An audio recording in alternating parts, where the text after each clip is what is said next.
luego de una semana cargada de noticias positivas para los mercados. Recortes de tasas, el fin del QT, compras de $40,000 millones en letras del Tesoro y recompras adicionales de $12.5 mil millones en bonos del Tesoro. Muchos se preguntan si estamos frente a un simple rebote técnico o al inicio de algo mucho más grande. En este video vamos a explicarte por qué todas estas decisiones, tomadas en conjunto, podrían convertirse en un catalizador gigante para los activos de riesgo. Vamos a ver en qué fase del ciclo de mercado podríamos estar entrando y por qué. Aunque la economía real todavía no muestre fortaleza clara, los mercados podrían empezar a anticipar el próximo ciclo expansivo. Para entenderlo correctamente, primero necesitamos hablar de un indicador clave que el mercado observa desde hace décadas. El PMI, o Purchasing Managers Index, es uno de los indicadores económicos más seguidos del mundo porque responde a una pregunta fundamental. ¿La economía real está acelerando o se está frenando? Este índice se construye a partir de encuestas mensuales a gerentes de compras de empresas manufactureras. No estamos hablando de políticos ni de banqueros centrales, sino de personas que están en contacto directo con la economía real. Son quienes compran insumos,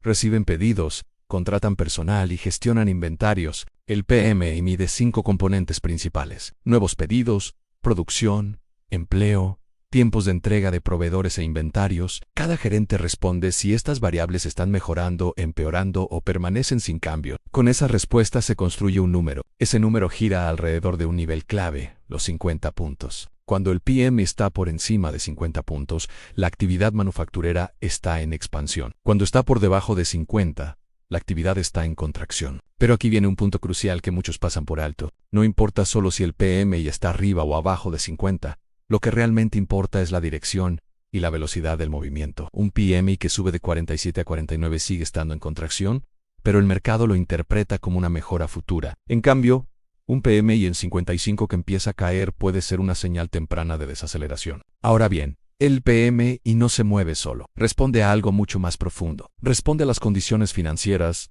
y especialmente a la liquidez. Aquí es donde entran en juego las decisiones de la Reserva Federal. Durante el periodo de QT, la Fed estuvo reduciendo su balance, drenando liquidez del sistema financiero. Eso significa menos reservas bancarias, condiciones crediticias más ajustadas y un entorno más hostil para la inversión y el riesgo. Cuando la Fed pone fin al QT, el mensaje es claro: deja de retirar liquidez del sistema. Cuando además empieza a comprar letras del Tesoro por $40,000 millones y recompra bonos por otros $12.5 mil millones. Está inyectando liquidez de forma directa, aunque lo llame una medida técnica. Esa liquidez no va directamente a las fábricas ni a las empresas manufactureras. Primero fluye por el sistema financiero. El dinero entra al sistema bancario, mejora la disponibilidad de crédito, se reducen tensiones en los mercados monetarios, bajan las tasas de financiación a corto plazo, se suavizan las condiciones financieras. Ese es el primer impacto. Luego ocurre el segundo paso. Con mejores condiciones financieras, los inversionistas empiezan a asumir más riesgo. Los rendimientos de los bonos dejan de ser tan atractivos y el capital empieza a buscar retorno en otros lugares. Acciones, small caps, mercados emergentes y por supuesto criptomonedas. Por eso muchas veces vemos que las bolsas y los activos de riesgo empiezan a subir cuando la economía todavía se ve débil en los datos. El mercado no espera a que el PMI suba, el mercado descuenta el futuro. Aquí entra un concepto clave: el GMI o Global Manufacturing Index. El GMI no es una encuesta como el PMI, es un índice compuesto que agrega variables globales relacionadas con liquidez, crédito, producción industrial, comercio internacional y condiciones financieras. En otras palabras, el GMI mide el clima macroeconómico, mientras el PMI escucha lo que dicen las empresas. El GMI observa el entorno en el que esas empresas operan. Por eso el GMI suele moverse antes que el PMI. Primero cambian las condiciones monetarias, luego cambian las condiciones financieras. Después, las empresas ajustan decisiones, y recién al final eso aparece reflejado en el PMI. Este desfase es clave para entender los ciclos de mercado. Cuando la Fed recorta tasas, detiene el QT y recompra deuda, lo primero que mejora es la liquidez global. Esa mejora suele reflejarse rápidamente en indicadores tipo GMI en semanas o meses después. El PMI deja de caer, se estabiliza y eventualmente empieza a subir. Y aquí viene la parte más importante para los activos de riesgo. Cuando el GMI toca fondo y empieza a subir, los mercados suelen reaccionar antes que la economía real. Es en ese momento cuando se producen muchos de los grandes rallies iniciales. El sentimiento sigue siendo negativo, las noticias económicas aún son malas, pero los precios ya están subiendo. Cuando el PMI finalmente confirma la mejora, Gran parte del movimiento ya ocurrió, por eso vemos una y otra vez el mismo patrón. La economía parece débil, los titulares siguen siendo pesimistas, pero el mercado ya está en modo anticipación. En ciclos anteriores, este proceso fue muy claro en el PM y deja de caer. Luego, el PM y cruza los 50 puntos. Después aparecen rallies sostenidos en acciones y en entornos de alta liquidez, también all seasons en criptomoneda. No porque el PMI cause la subida, sino porque refleja un entorno de expansión económica y abundancia de liquidez. Ahora bien, es importante entender en qué fase del ciclo podríamos estar hoy. Las decisiones recientes de la Fed sugieren que estamos saliendo de una fase de restricción monetaria extrema y entrando en una fase de transición. No es todavía una expansión plena, pero sí un cambio de dirección. En el corto plazo, el impacto es principalmente financiero. Mejora la liquidez, baja la presión en tasas cortas y aumenta el apetito por riesgo. Esto favorece activos de riesgo casi de inmediato. En el mediano plazo, entre 1 y 6 meses, deberíamos ver si esta liquidez se traduce en mejora sostenida de indicadores adelantados y en una estabilización del PMI.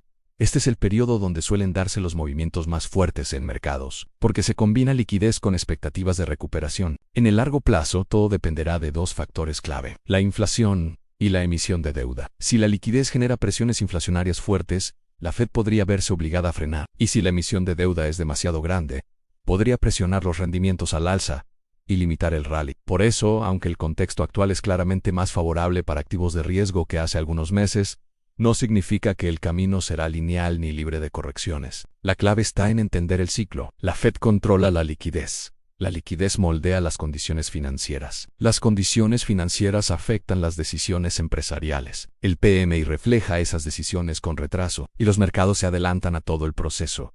Hoy vemos el PMI alrededor de los 48 puntos, pero si la liquidez sigue aumentando, esto nos da a entender que estamos a puertas de una subida en los activos de riesgo, como ya ha ocurrido en ciclos pasados. Y como siempre ocurre en los mercados, los precios intentarán anticiparlo antes que los datos. Los mercados no se mueven por lo que está pasando hoy, sino por lo que creen que va a pasar mañana. Y en este momento, las señales que vienen desde la política monetaria y desde los indicadores adelantados empiezan a alinearse. La Reserva Federal está enviando un mensaje distinto al de los últimos años. Menos ajuste cuantitativo, compras directas de letras del tesoro, recompras de bonos y un ciclo de tasas que ya no apunta a seguir subiendo, sino a aliviar la presión financiera. Todo esto no impacta de forma inmediata en la economía real, pero sí cambia el entorno en el que toman decisiones los grandes actores del mercado. El PMI todavía muestra debilidad.